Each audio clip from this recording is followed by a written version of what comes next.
தாப்பா நாடாளுமன்ற தொகுதி அதன் வரலாற்றில் இன்றளவும் மாயிகாவின் கோட்டையாகவே இருந்து வருகிறது. டத்தோஸ்ரீ டாக்டர் எம் சரவணன் கடந்த 4 தவணைகளாக அத்தொகுதியின் அசைக்க முடியாத மக்கள் பிரதிநிதியாக இருப்பது மேலும் சிறப்பு. ஒரு இந்தியர் எல்லோருடைய மனங்களையும் வென்று தொடர்ந்து சாதிப்பது அசாத்தியமான திறமைதானே. ஆனாலும் நம்மவர்களில் பலர் நம்மவர்களையே குறை கூறுவதையும் எதிர்மறையான விமர்சனங்களை அள்ளி வீசுவதையும் வழக்கமாக கொண்டுள்ளனர். இருப்பதோ சில இடங்கள், அவற்றையாவது பாதுகாக்க வேண்டாமா? டத்தோஸ்ரீ, இந்தியர்களின் எதிர்காலம் எப்படி இருக்கும்னு நினைக்கிறீங்க? அது ஒரு படம் பார்த்தீங்கல்ல, விவேக்கிட்ட கேட்பாங்கல்ல, இது வரைக்கும் அடுத்து என்ன செய்ய போறீங்க மக்களுக்கு இது வரைக்கும் நான் என்ன செஞ்சிருக்கேன், ஒன்றும் செய்யலைனால அப்படியே இருக்கணும். அதே மாதிரி இப்பொழுது இருப்பது போல தொடர்ந்து இருக்கும். ஆமாம், அவர் அங்கே அப்படி செஞ்சார், அதனால் நம்ம இதுதான் நம்ம எதிர்ப்பை காட்டக்கூடிய நேரம் அப்படின்னு அந்த சிந்தனை மாற்றத்தை தவிர்க்க பார்க்கணும். நம்ம 1986 தொடங்கப்பட்ட வரலாறு அது. தான் ஸ்ரீ எம்ஜி பண்டிதன், தான் ஸ்ரீ கே குமரன், தான் ஸ்ரீ வீரசிங்கம் அவர்களை அடுத்து இந்தியர்களின் கோட்டையாக, குறிப்பா மாயிகாவின் கோட்டையாக சரித்திரம் படைத்து கொண்டிருக்கும் தாப்பா நாடாளுமன்றத்தை விட்டு கொடுக்காமல் பாதுகாத்து கொண்டிருக்கும் இன்றைய தாப்பா நாடாளுமன்ற உறுப்பினரும் மாயிகா தேசிய துணைத் தலைவருமாகிய டத்தோஸ்ரீ எம் சரவணன் அவர்களை மக்களோசை ஸ்டூடியோவில் சந்திக்கிறதுல மகிழ்ச்சி அடைகிறோம். தாப்பா நாடாளுமன்றம் ஆயர்குனிங் சட்டமன்ற இடைத்தேர்தல் ஒரு அலசல்ன்ற தலைப்பில் டத்தோஸ்ரீயோட நிறைய பேசியிருக்கோம். அந்த வகையில் டத்தோஸ்ரீயை மக்களோசை ஸ்டூடியோவில் சந்திக்கிறதுல பெரும் மகிழ்ச்சி அடைகிறோம். வணக்கம் டத்தோஸ்ரீ. டத்தோஸ்ரீ, 2008 நடைபெற்ற 12வது பொது தேர்தலிலிருந்து 2022 நடைபெற்ற 15வது பொது தேர்தல் வரையில் 4 தவணைகளாக உங்கள் மகத்தான வெற்றியை உறுதி செய்து வருகின்றீர்கள்.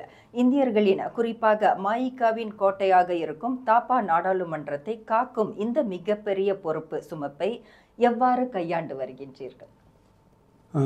தாப்பா நாடாளுமன்றத்தை பொறுத்தவரை மக்களுடைய தேவைகள் மிக மிக குறைவு. அவருடைய தேவைகள் அடிப்படை கல்வி, பொருளாதார வளர்ச்சி மற்றும் அடிப்படை வசதிகளை சார்ந்தது. ரெண்டாவது, அங்கே நீங்கள் பார்த்தீங்கன்னா அவர்களுக்கு தேவை ஏற்படும் பொழுது ஒரு நாடாளுமன்ற உறுப்பினர் நமக்கு இருக்கின்றார். அது ஆலயமாகட்டும், தமிழ் பள்ளிக்கூடமாகட்டும், அல்லது சமுதாயம் சார்ந்த எந்த நிகழ்வாகட்டும், அவர்களுக்கென்று ஒரு உரிமையான உணர்வு ஏற்பட்டிருக்கிறது. அதாவது நம்ம ஊரில் நம்முடைய நாடாளுமன்ற உறுப்பினர் இருக்கிறார், அவரிடம் போய் கேட்டால் நிச்சயமாக செய்வார் என்ற எதிர்பார்ப்பு மக்களிடம் இருந்தது. அந்த எதிர்பார்ப்பை பூர்த்தி செய்யக்கூடிய வாய்ப்பும் சூழ்நிலையும் மனநிலையும் எனக்கு இருந்தது.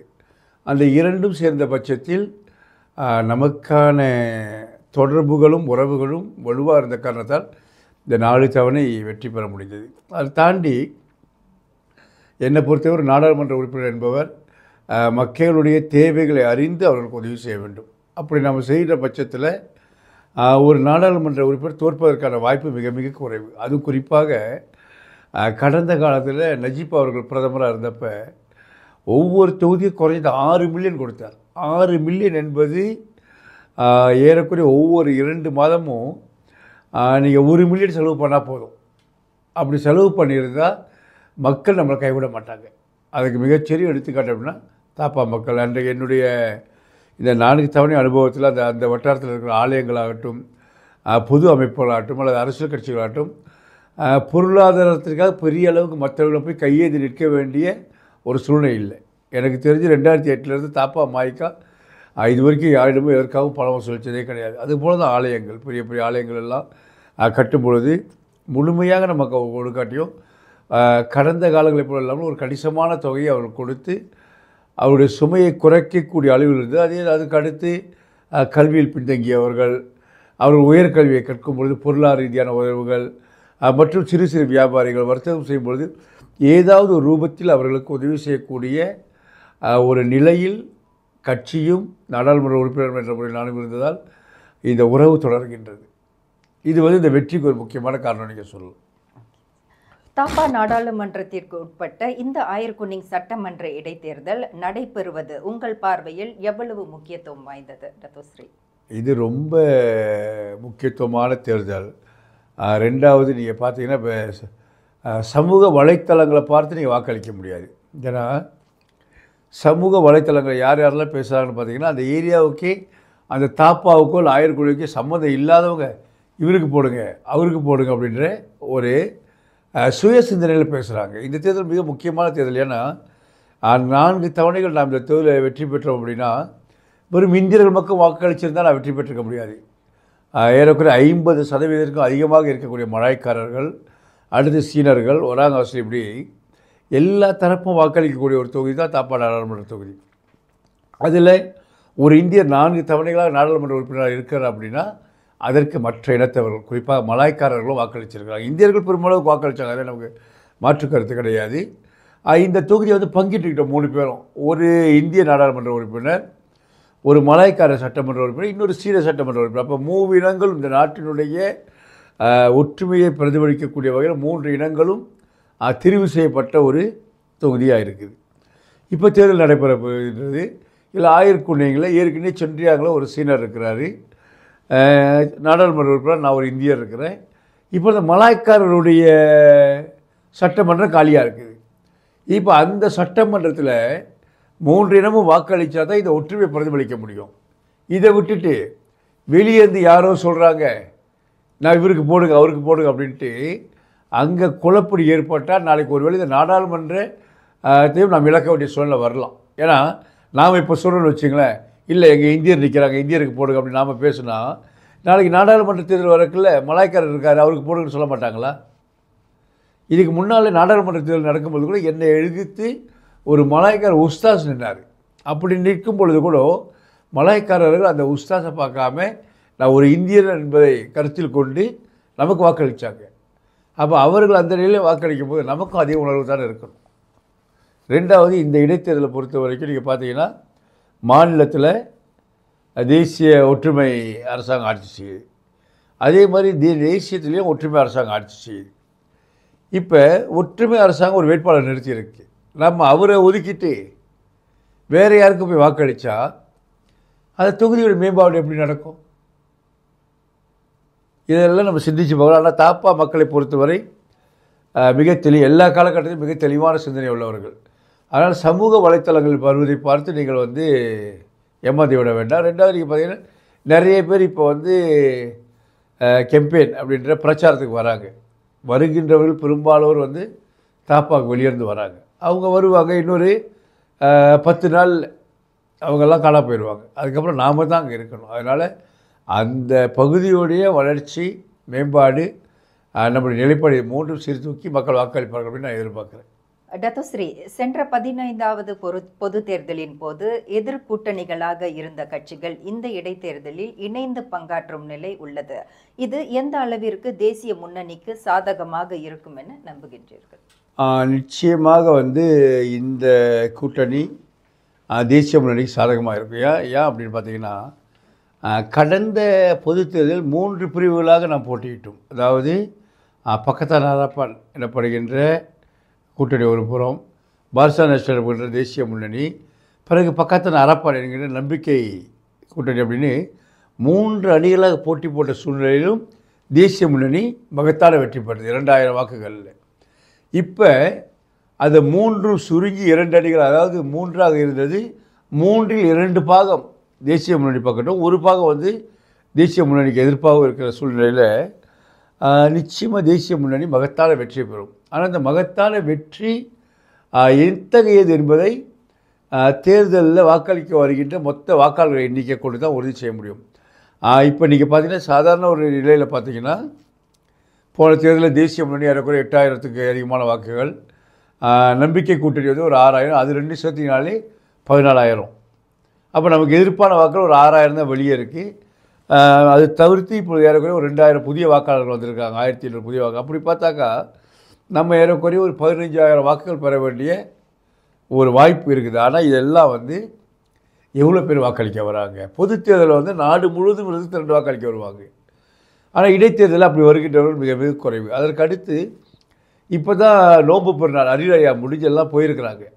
திருப்பி 1 மாதத்துக்குள்ளே திருப்பி வருவாங்களா அப்படின்றது மிகப்பெரிய ஒரு கேள்விக்குறி. இதெல்லாம் சீர்தூக்கி பார்த்த பொழுது தேசிய முன்னணிய வெற்றி என்பது நிச்சயமாக உறுதி செய்யப்பட்ட ஒன்று. ஆனால் எந்த அளவுக்கு விகிதாச்சாரம் இருக்குது என்பதை தேர்தல் முடிஞ்சு தான் சொல்ல முடியும். ஆனால் நிச்சயமாக இந்த கூட்டணி வெற்றி பெறக்கூடிய கூட்டணி. தாப்பா நாடாளுமன்றத்திற்கு உட்பட்ட ஆயர்குனிங் சட்டமன்ற இடைத்தேர்தல் யாரும் எதிர்பார்க்காத ஒன்று. 31,897 வாக்காளர்களை கொண்ட ஆயர்குனிங் சட்டமன்றத்தில் 14 விழுக்காடு இந்தியர்கள் உள்ளனர். சென்ற 15வது பொது தேர்தலுக்கும் இந்த இடைத்தேர்தலுக்கும் மக்களிடையே இருக்கும் திருப்தி, அதிருப்தி அல்லது எதிர்பார்ப்பு என்ன?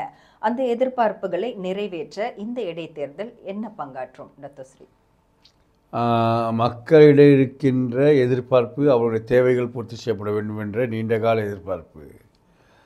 இரண்டாவது, அங்கே மக்கள் இந்த புதிய அரசாங்கம், குறிப்பாக இன்றைக்கு இருக்கின்ற பிரதமர் தலைமையிலான புதிய அரசாங்கம் வந்தவுடன் நிறைய மாற்றங்கள் எல்லாம் வரும் அப்படின்னு எதிர்பார்த்தாங்க. அது உண்மையை சொல்லணும் அப்படின்னா அது ஓரளவுக்கு திருப்தி அளிக்கக்கூடிய வகையில் இல்லை. இது யாரும் மறுக்க முடியாது.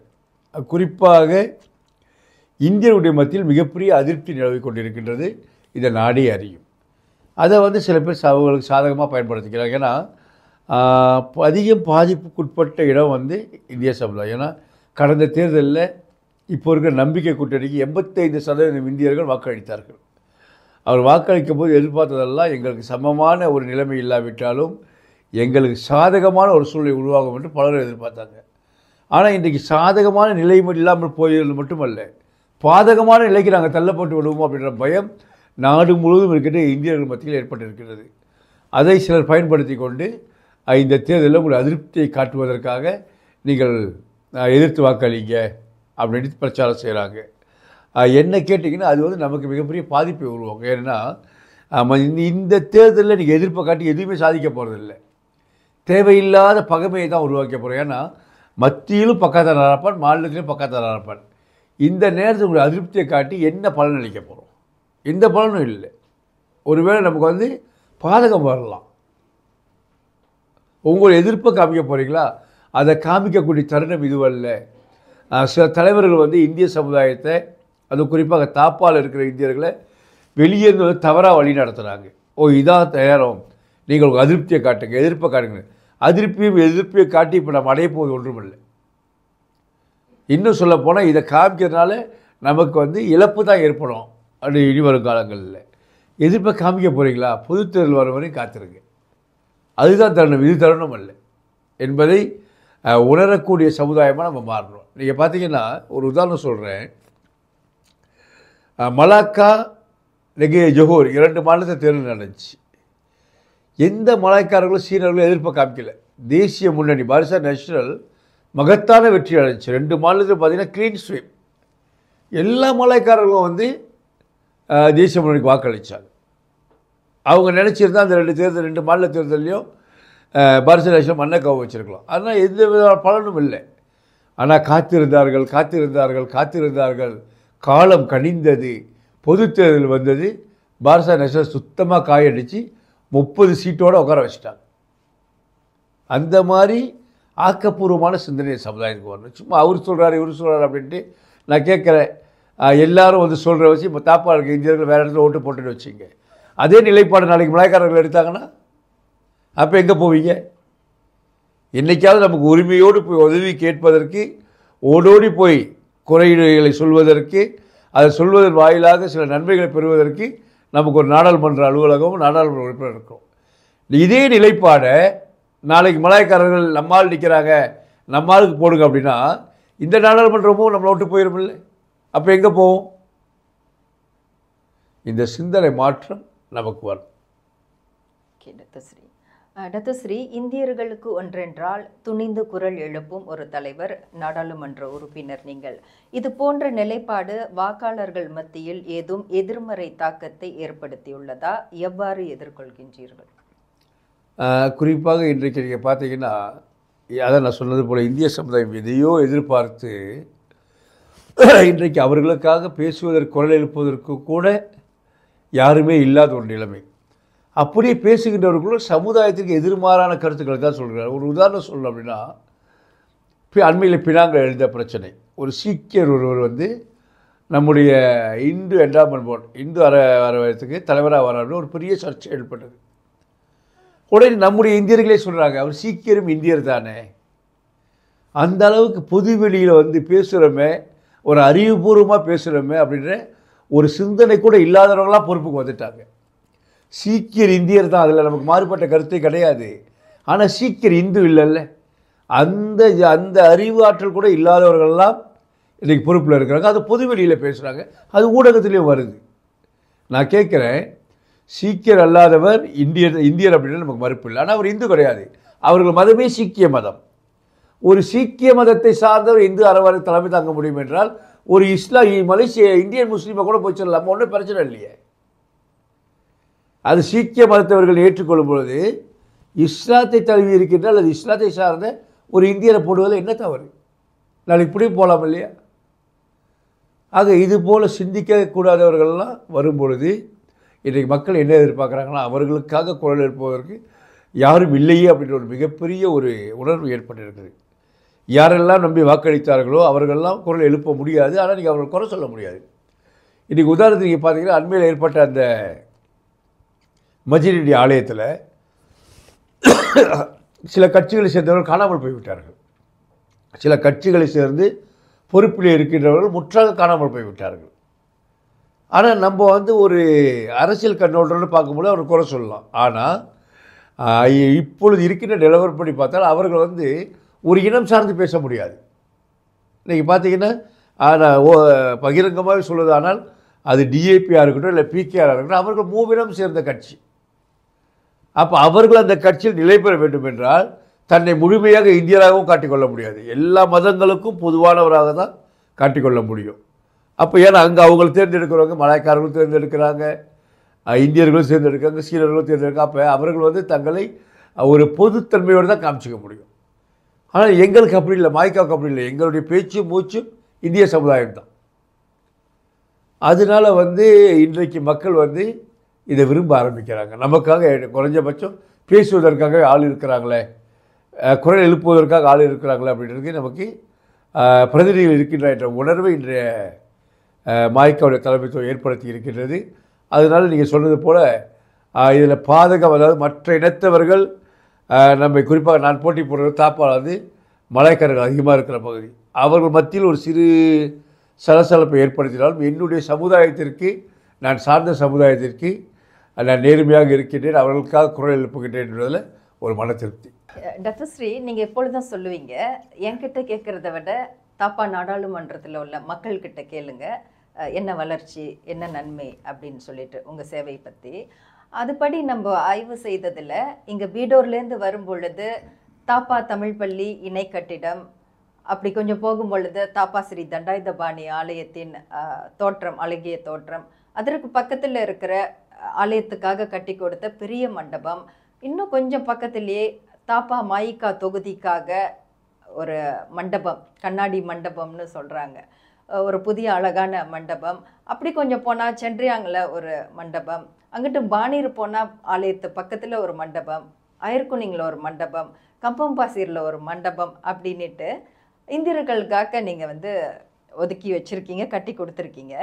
ஒரு மண்டபம் கட்டுறதுக்கே பல தவணைகள் எடுக்கும். 4 தவணைகளில் பல மண்டபத்தை வந்து கட்டி கொடுத்துருக்கீங்க. ஆக இந்தியர்கள் அதிகம் வாழும் பகுதிகளில் இந்த மண்டபங்களை கட்டி கொடுத்துள்ளீர்கள். அதற்காக நிறைய உழைச்சிருப்பீங்க. இப்போது அந்த பயனை எந்த அளவுக்கு பார்க்குறீங்க? அந்த தூர நோக்கு சிந்தனை இன்று உங்கள் கண்கூடாக பார்க்கும் பொழுது எப்படி தெரியுது உங்களுக்கு?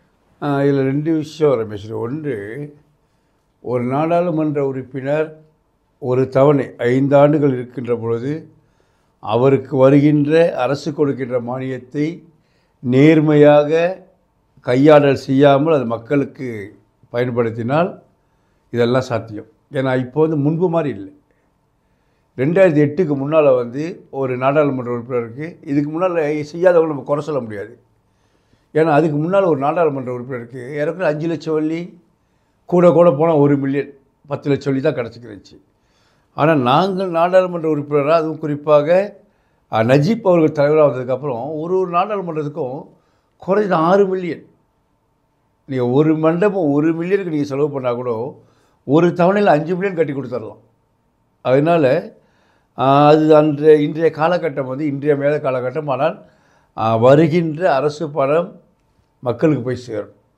ஒன்று. ரெண்டாவது, வளர்ச்சி என்பது தாப்பாவை பொறுத்தவரை இதெல்லாம் அடிப்படை தேவைகள். ஏன்னா நம்ம நிறைய கோயில் கட்டுறோம், கோயிலாக கட்டிக்கிட்டு போகிறோம். அந்த கோவில்னால் பல கோயிலில் பார்த்திங்கன்னா கும்பாபிஷேகம் அப்புறம் விளக்கே திறக்க மாட்டுறாங்க. ஏன் அப்படின்னு கேட்டாக்க கரண்ட்டு காசு கட்ட முடியலதோ, கும்பாபிஷேகத்துக்கு டாய்லெட் வரைக்கும் லைட்டு போட்டுடுறாங்க பல மில்லியன் செலவு பண்ணி.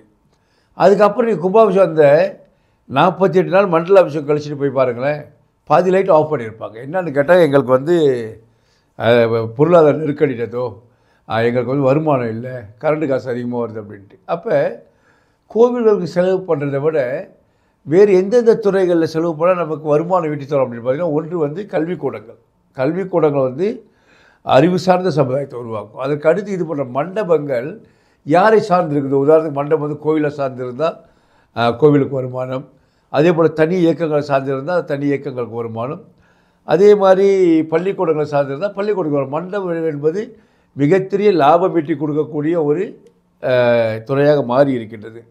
இப்போ நீங்கள் நம்ம நாட்டில் எடுத்துக்கிட்டிங்கன்னா கல்யாணத்துக்கு பொண்ணு கிடச்சிடும், பொண்ணோ இல்லை மாப்பிள்ளையோ கிடச்சிடும், மண்டபம் கிடைக்கிறது தான் பிரச்சனை. நிறைய திருமணங்கள் மண்டபங்கள் இல்லாதனால தள்ளி போட்டுக்கிட்டு போகுது. அதை தாண்டி சீனர் மண்டபத்துக்கு போனீங்கன்னா பல ஆயிரம் வழி கொடுக்கக்கூடிய சூழ்நிலை. இதெல்லாம் குறைக்கணும் அப்படின்னு தான் தாப்பால் ஓரளவுக்கு பல இடங்களில் அவர்களுடைய நிகழ்ச்சிகள் நடத்துவதற்கும் தொடர்ந்து நம்ம பிறரிடம் கையேந்தி நிற்கக்கூடாது என்பதற்காகவும் பல இடங்களில் மண்டபம் கட்டி கொடுக்கப்படுறது. சில இடங்கள் அதை முறையாக பயன்படுத்துகிறாங்க, ஒரு சில இடங்களில் அது வந்து கொஞ்சம் பிரச்சனைக்குரியதாகவே இருக்கின்றதாகவும் தகவல் வருது. இது நீங்கள் தவிர்க்க முடியாது. அதை தாண்டி ஒரு சமூகத்துடைய மேம்பாடு என்பது இடத்துக்கிட மாறுபடும். நீங்கள் தாப்பால் போய் மின்னார அமைப்பை கட்ட முடியாது என்னால், சரிங்களா? ஏன்னா அங்கே அது வந்து நகர்ப்புறமும் இல்லை, கிராமப்புறமும் இல்லை, இரண்டும் கலந்த ஒரு பகுதி. அப்போ வேலை வாய்ப்புகள் மிக மிக குறைவு. வேலை வாய்ப்புகள் குறைவு அப்படின்னா அவருக்கு என்ன செய்யணும்னா, வேறு இடத்திற்கு வேலை வாய்ப்புகள் தேடி தான் போகணும். பெரிய பெரிய பட்டணங்களுக்கு தான் வேலை வாய்ப்புகள் தேடி போகணும். அப்போ அவர் போகின்றவர்கள் 2 வகையான மனிதர்கள் அங்கேருந்து போவாங்க. ஒன்று வந்து கல்வி கற்றவர்கள், நல்ல கல்வி கற்று தேர்ச்சி பெற்று பட்டதாரியாகி தாப்பாவிலிருந்து நகர்ப்புறங்களை நோக்கி வேலைக்கு போகிறவர்களுக்கு பிரச்சனை கிடையாது. எங்கே பிரச்சனை வரும் அப்படின்னு பார்த்தீங்கன்னா, கல்வியை தொடர முடியாதவர்கள், கல்வியில் பின்தங்கியவர்கள். அப்போ இவங்களும் வேலை தேடி தான் போகணும். இவங்களுக்கு ஒரு வழியில் 2 தான் உங்களுக்கு இருக்க ஆப்ஷன்.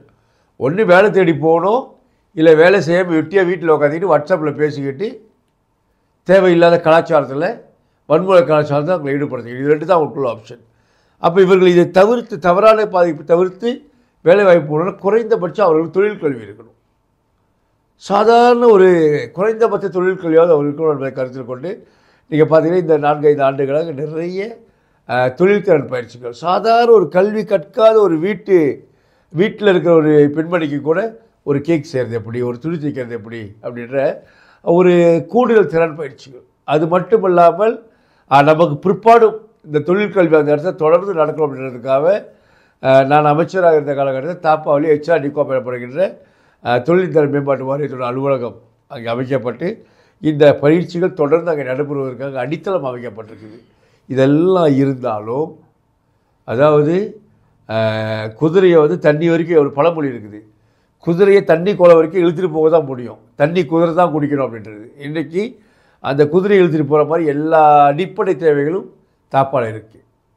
ஆனால் போய் தங்களை ஈடுபடுத்தி கொண்டு அதில் வெற்றி பெற வேண்டியது அங்கே இருக்கின்ற மக்களுடைய பொறுப்பு. அதில் குறிப்பாக நீங்கள் பார்த்தீங்கன்னா தாப்பா மகளிர் பிரிவை பொறுத்த வரைக்கும் மிகச்சிறந்த முறையில் இன்றைக்கி நிறைய இளைஞர்கள், அண்மையில் நடந்த வேட்புமனு தாக்குதலில் கூட நிறைய இளைஞர்களும் யுவதிகளும் வந்து கலந்துக்கிட்டாங்க. அப்படின்னா அதற்கு அங்கே இருக்கின்ற சமூக பொறுப்போடு சேவையாற்றுகின்ற மகளிர் பிரிவு ஆற்றுகின்ற பணி நிறைய செய்கிறாங்க, நிறைய பேர் இப்போ கலந்துக்கிறாங்க. ஆனால் இன்னும் இது அதிகரிக்கப்பட வேண்டும். அது ஒட்டு மொத்தமாக நீங்கள் பார்த்தீங்கன்னா தாப்பால் கூட பெரிய வன்முறை கலாச்சாரங்கள் மிக மிக குறைவு. நீங்கள் இப்போ பெரிய அளவில் கேள்விப்பட மாட்டீங்க. அண்மையில் வந்த போலீஸ் படை தலைவர் கூட இங்கே பிரச்சனை இல்லை, ரொம்ப அமைதியான ஒரு ஊராக இருக்குது அப்படின்ற ஒரு நற்சான்றிதழ் வழங்கியிருக்கின்றார். அதனால் இடத்துக்கு இடம் மேம்பாடு என்பது மாறுபடும். தாப்பால் போய் புதுசாக வந்து தொழிற்சாலை கட்டுவதற்கான வாய்ப்புகள் குறைவு. தொழிற்சாலை கட்டுகின்றவர்கள் கூட சில பேர் அணுகும்பொழுது அவர்கள் வந்து ஒரு துறைமுகத்துக்கு அருகாமையில் இருந்தால், லுமோட்லேயோ இல்லை சித்தியாவன் போன்ற பகுதியில் இருந்தால் அவர்களுடைய சரக்குகளை வெளிநாட்டுக்கு அனுப்புவதற்கு வசதியாக இருக்கும் அப்படின்ற ஒரு சிந்தனை இருக்கின்ற காரணத்தால் தாப்பாவை பொறுத்தவரை ஒன்று கல்வி, அதுக்காக தான் நீங்கள் பார்த்தீங்கன்னா டிசாரா அப்படின்ட்டு அங்கே மிகச்சிறந்த மாணவர்கள் தாப்பா மட்டும்தான் நினைக்கிறேன் நாடு முழுவதும் இருக்கின்ற நாடாளுமன்றத்தில் தாப்பா மட்டும்தான் மிகச்சிறந்த 100 மாணவர்களை தெரிவு செய்து அவர்களை ஆரம்ப பள்ளியிலிருந்து இடைநிலைப் பள்ளிக்கு படிக்கிற வரைக்கும் மாதம் அவங்க செலவுக்கு பணம் கொடுத்து அவர்களை சிறந்த கல்விமான்களாக உருவாக்குவதற்குரிய திட்டம் தொடர்ந்து கொண்டிருக்கின்றது. அதே நேரத்தில் பின்தங்கியவர்கள் பயிற்சி திறன் இப்படி எல்லா மேம்பாட்டு திட்டங்களும் அங்கே இருக்கின்றதை அவர்கள் முழுமையாக பயன்படுத்தி கொள்ள வேண்டும். உங்களுக்கு தெரியும், கடந்த பொதுத்தேர்தலில் இங்கே தாப்பாவில் பெரிய பஸ் ஸ்டாண்ட் கட்டணும்னு பிரச்சாரம் பண்ணாங்க. தாப்பாவில் பஸ் ஸ்டாண்ட் பெருசாக கட்டல, யார் பஸ் ஓட்டுறது? அதாவது ஒரு அறிவு சார்ந்த அறிவிப்புகள் செய்ய வேண்டும். அந்த பழைய பஸ் ஸ்டாண்ட் தான் இருக்குது, அந்த பஸ் ஸ்டாண்டுக்கு ஆள் இல்லை போகிறதுக்கு. பங்களாதேஷ்காரன் இந்தோனேஷியாக்காரன் போயிருக்கலாம். பஸ்ஸு நடத்தினவர்களாம் ஓடி போயிட்டாங்க, ஏன்னா அங்கே பஸ்ஸு நடத்தி லாபம் சம்பாதிக்க முடியாது. ஸோ அந்த மாதிரி எந்த இடத்தில் எந்த மேம்பாடுகளை கொண்டு வர வேண்டும் என்பது மிக மிக அவசியம். டாக்டர் ஸ்ரீ, HRDF பற்றி சொன்னீங்க. அந்த திட்டம் உருவான காலகட்டத்தில் நான் நினைக்கின்றேன் தாப்பா நாடாளுமன்றத்தில் தான் அதிகமானோர் இளைஞர்களும் சரி பெண்களும் சரி அதிகமான பயிற்சிகள் தொழில்துறை பயிற்சிகள் எடுத்தாங்க. ஒரு சிலர் 2 பயிற்சிகள் கூட எடுத்தாங்க. இன்றைக்கும் அந்த ஆன்லைன் ஆர்டர் அந்த மாதிரிலாம் நிறைய தங்களை சிறு தொழில்களை ஈடுபடுத்திக்கிட்டாங்க. அந்த வாய்ப்பு வழங்கப்பட்டது, நிறைய பேர் பயனடைந்தாங்க. இன்று அதன் நிலைப்பாடு எப்படி இருக்கு? இன்று வரையும் அது போன்ற பயிற்சி திட்டங்கள் நிறைய தொடர்ந்து இப்போ கூட பயிற்சி திட்டங்கள் நடக்குது. கடந்த காலத்தில் என்ன அப்படின்னா, நான் அமைச்சராக இருந்த பொழுது நிறைய இந்தியர்களுக்கு அந்த வாய்ப்புகள் அந்த பயிற்சியை நடத்துவதற்கான வாய்ப்புகள் நிறைய இந்தியர்களிடம் வழங்கப்பட்டது. அதனால் நிறைய பேருக்கு தெரிஞ்சு நடந்துக்கிருக்கு அப்படின்ட்டு. ஆனால் அண்மை காலமாக அது இந்தியர்களுக்கான பயிற்சிகள் கூட வேறு இனத்தவர்களிடம் வழங்கப்படுகிறதா நமக்கு தகவல் வந்துருக்கு. அதனால் அது போன்ற பயிற்சிகள் நடத்துவது நம்முடைய இந்தியர்களுக்கு அதிகமாக தெரியாமல் போயிடுது. இருந்த பொழுதிலும் கடந்த காலங்களில் இருந்ததை போல் இல்லாவிட்டாலும் ஓரளவிற்கு தொடர்ந்து நடந்து கொண்டிருக்கின்றது. நிச்சயமாக இப்பொழுது இருக்கின்ற அரசாங்கம் அதை அதிகரிக்கும் என்று எதிர்பார்க்க. ஏன்னா நம்மக்கிட்ட மற்ற பகுதிகளோடு நம்மக்கிட்ட மட்டும்தான் இது போன்ற பயிற்சிக்கான அலுவலகம், அதாவது கிளை நிறுவனம் திறக்கப்பட்டிருக்குது. அது குறித்து இப்போ அடுத்து தற்காலிகமாக இப்பொழுது இருக்கின்ற செயல்முறை அதிகாரி அவர்கள் இப்போ அவருடைய பதவி காலம் முடிந்து புதியவர் வரும்போது அதுக்கான பேச்சுவார்த்தையை நம்ம தொடருவோம். டாக்டர் ஸ்ரீ, இளைய சமுதாயத்தை ஈர்க்க உங்கள் அணுகுமுறை என்னவா இருக்கு? இளைய சமுதாயத்தை பொறுத்தவரை இளைஞர்கள் கடந்த காலங்களைப் போல இல்லாமல் இப்பொழுது அவர்களுக்கான எதிர்பார்ப்பு கூடியிருக்கின்றது. அதையும் கடந்த காலங்களைப் போல் நாம் வெறும் தள்ளி நின்று அவருடைய தேவைகளை புரிந்து கொள்ளாமல் அவர்களோடு கலந்து அவருடைய மனநிலை எந்த ரீதியில் இருக்கின்றது, எதிர்பார்ப்புகள் எந்த ரீதியில் இருக்கிறது, அவர்களோடு அமர்ந்து அவர்களுக்கான மொழியில் நாம் பேச வேண்டும் என்று அவர்கள் எதிர்பார்க்கின்றார்கள். கடந்த காலங்களில் பெரியவர்களை கண்டால் இளைஞர்களும் சிறியர்களும் ஒதுங்கி போகின்ற ஒரு சூழலை போய் இன்றைக்கு நாம் அவர்களோடு அமர்ந்து அவருடைய மனநிலையை புரிந்து கொள்ள வேண்டும் என்று அவர்கள் எதிர்பார்க்கின்றார்கள். நாம் அவர்களோடு பேச வேண்டும் என்று அவர்கள் எதிர்பார்க்கின்றார்கள். அதற்கேற்ப நாம் செயல்படாவிட்டால் அவர்கள் நம்மை விட்டு விலகி போய்விடுவார்கள். அங்கே தாப்பாவை பொறுத்தவரை, என்னை பொறுத்தவரை தாப்பா நாடாளுமன்றத்தில் ஒரு சாதாரண சிறுவனாக இருந்தால் கூட அவனுடைய எண்ணம் என்ன என்பதை தெரிந்து கொள்ளக்கூடிய ஒரு நிலையில் நான் இருக்கிறேன். அப்படி நாம் தெரிந்து கொண்டு அதற்கேற்றவாறு நம்முடைய பணிகளை அமைத்து கொண்டால் அந்த சாதாரண சின்ன சிறுவன் கூட வாழ்நாள் முழுக்க நம்மை ஆதரிக்கக்கூடிய ஒரு மனிதனாக இருப்பான். டாக்டர் ஸ்ரீ, இந்த இடைத்தேர்தலில் உங்கள் எதிர்பார்ப்பு என்ன? வெற்றி வாய்ப்பு எப்படி? ஒன்று, இந்த இடைத்தேர்தலை பொறுத்தவரை என்னுடைய எதிர்பார்ப்பு தேசிய முன்னணி மகத்தான வெற்றி பெற வேண்டும். அதே நேரத்தில் எப்பொருள் யார் யார் வாய் கேட்பினும் அப்பொருள் மெய்ப்பொருள் காண்பது அறிவு என்பதை தாப்பா மக்கள் உணர வேண்டும். இந்த தேர்தலில் நாம் நம்மிடம் என்று பார்க்க ஆரம்பித்தால் நாடு முழுவதும் இருக்கின்ற மற்றவர்கள் அவர்களிடம் என்று பார்க்கக்கூடிய ஒரு சூழ்நிலைக்கு அடித்தளம் அமைத்தவர்கள் ஆகிவிடுவோம். இது இனத்தை பார்த்தோ மதத்தை பார்த்தோ வாக்களிக்கின்ற தேர்தல் கிடையாது. நம்முடைய இடம் சுபிட்சமாகவும் அமைதி தமிழும் பூங்காவாகவும் அதே நேரத்தில் நமக்கானதாகவும் இருக்க வேண்டும் என்றால் மற்றவர்கள் எப்படி நம்மை ஆதரித்தார்களோ அதுபோல் நாமும் மற்றவர்களை ஆதரித்து அரவணைத்து அவருடைய வெற்றிக்கு துணை நின்றால் நாளைக்கு இதே சமுதாயம் நம்முடைய வெற்றிக்கும் துணை நிற்கும். டாக்டர் ஸ்ரீ, அடுத்த 16வது பொது தேர்தலை நோக்கிய உங்கள் பார்வை என்ன? 16வது பொது தேர்தலை பொறுத்தவரை அதற்கான இறுதிக்கட்ட முடிவு இன்னும் ஆய்க்க எடுக்கவில்லை. ஏனென்றால் இனி வருகின்ற இடைத்தேர்தல்கள் மட்டுமல்ல, அடுத்து இன்னும் ஒரு சில தேர்தலை நாம் சந்திக்க இருக்கின்றோம். இந்த ஆண்டு இறுதிக்குள் நடைபெறப் போகின்ற சபா மாநில தேர்தல், அதற்கு அடுத்தாண்டு நடைபெறவிருக்கின்ற சரவாக் மாநில தேர்தல், ஜொஹோர், மலாக்கா தேர்தல், இப்படி போன்ற பல மாநில தேர்தல்களை எல்லாம் பார்த்ததுக்கு பிறகு மாய்க்கா ஒரு தீர்க்கமான முடிவெடுக்கும். ஏனென்றால் இன்றைக்கு மக்களுடைய மனோநிலையில் மிகப்பெரிய மாற்றம் ஏற்பட்டு கொண்டிருக்கின்றது. கடந்த தேர்தலில் வாக்களித்த மாதிரியே அடிவருகிற தேர்தல் இருப்பார்கள் என்பதுக்கு உத்தரவாதம் கிடையாது. அதே நேரத்தில் மக்களும் ஆத்திரத்தில் சில தவறுகளை செய்திருப்பதை உணர்ந்திருக்கின்றார்கள். ஆக அனைவருடைய நிலையும் மாறிக்கொண்டிருக்கின்றது. இதற்கேற்றவாறு 16வது பொதுத் தேர்தலில் மாய்க்காவும் தன்னை மாற்றி அமைத்துக் கொள்ளும். தற்போதைய அரசியல் சூழல் டத்தோஸ்ரீ, இந்தியர்களின் எதிர்காலம் எப்படி இருக்கும்னு நினைக்கிறீங்க? இந்தியருடைய எதிர்காலம் இப்பொழுது இருப்பது போலவே இருக்கும்.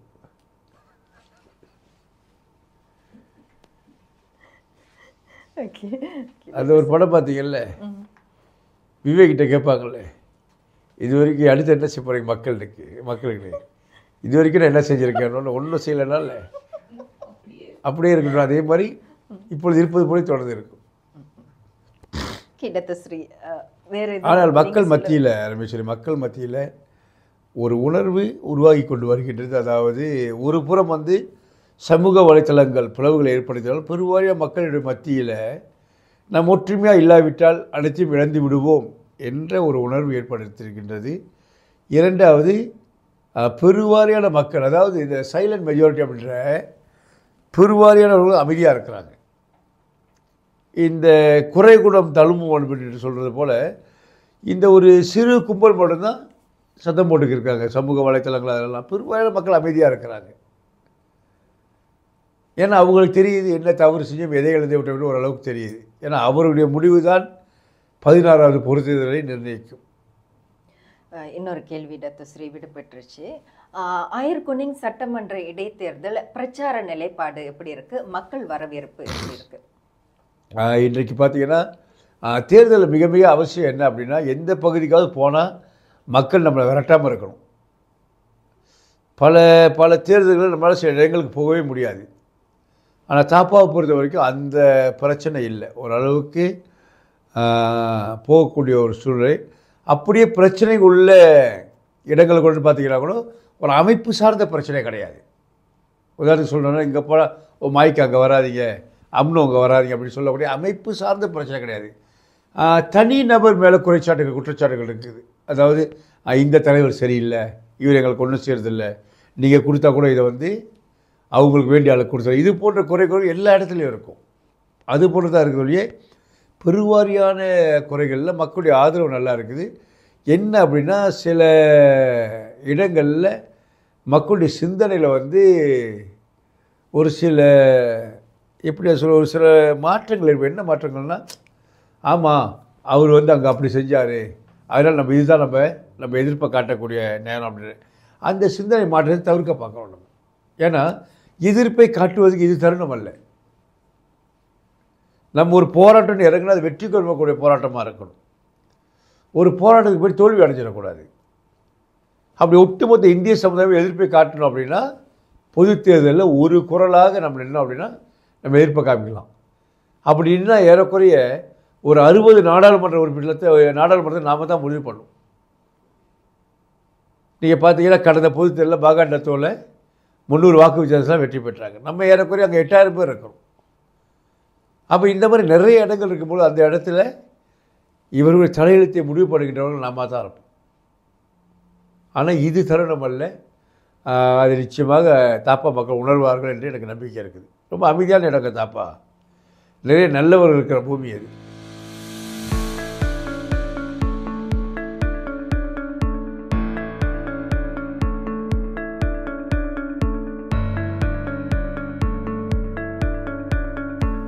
மக்களோசை, லீடர்ஸ் டாக்.